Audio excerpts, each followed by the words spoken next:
শরদ পাওয়ারের এনসিপি গোষ্ঠী বুধবার বলেছে যে আসন্ন লোকসভা নির্বাচনে তৃণমূল কংগ্রেসের অবস্থান সম্পর্কে তৃণমূল সুপ্রিমো তথা পশ্চিমবঙ্গের মুখ্যমন্ত্রী মমতা বন্দ্যোপাধ্যায়ের ঘোষণা কোনো রণনীতির অংশ হতে পারে। দলটি জোর দিয়েছে যে ইন্ডিয়া জোট বিজেপির বিরুদ্ধে ঐক্যবদ্ধ।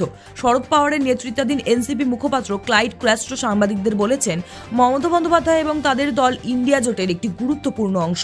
তারা আমাদের সঙ্গে আছে এবং আমরা বিজেপির বিরুদ্ধে মজবুত লড়াই করব। মমতা যদি কোনো বক্তব্য দিয়ে থাকেন তাহলে তা কোনো রণনীতির অংশ হতেই পারে। ইন্ডিয়া জোটে কোনো সমস্যা নেই।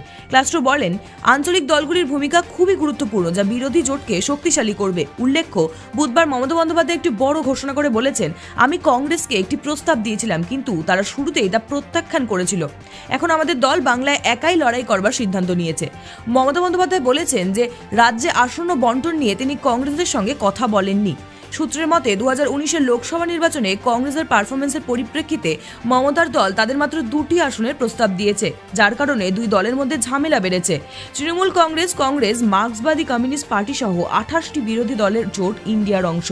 মমতা বন্দ্যোপাধ্যায় আরও বলেছেন যে রাজ্যে কংগ্রেসের সাথে দলের কোনো সম্পর্ক থাকবে না। শিবসেনা ইউবিটি নেতা আদিত্য ঠাকরে বলেছেন যে পশ্চিমবঙ্গের মুখ্যমন্ত্রী মমতা বন্দ্যোপাধ্যায় সিংহীর মতো লড়াই করছে।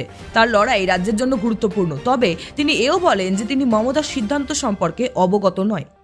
অনুষ্কা মণ্ডলের রিপোর্ট, ক্যালকলিং টিভি, কলকাতা।